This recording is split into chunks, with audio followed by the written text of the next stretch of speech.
Sanibona noyingane zakwethu, ake ngibingelele phinde futhi-ke nginamukele kuyona i-channel ehamba phambili.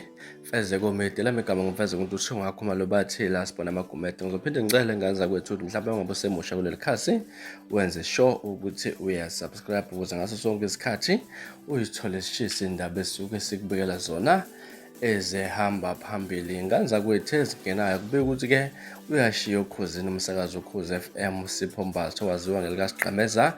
Laphana-ke lokhu kuza ngemuva ukuba-ke bengaboni ngaselunye kanjalo futhi-ke nabaphathi bokhozi FM. Laphana-ke kube ukuthi-ke ngokomthombo othembekile ukuthi uSiqameza befuna ukukhishwa ohlelweni lasekuseni alenza noMroza. Kuthiwa-ke abaphathi babe sebethi cha, namhlanje ngeke bazwe ngaye-ke lesi sinqumo sabaphathi senza uSiqameza othatha isinqumo sokuthi-ke ashiye phansi. Lokhu kuzokwenzeka ngo-April uma sekushintshwa abasakazi ezinhlelweni.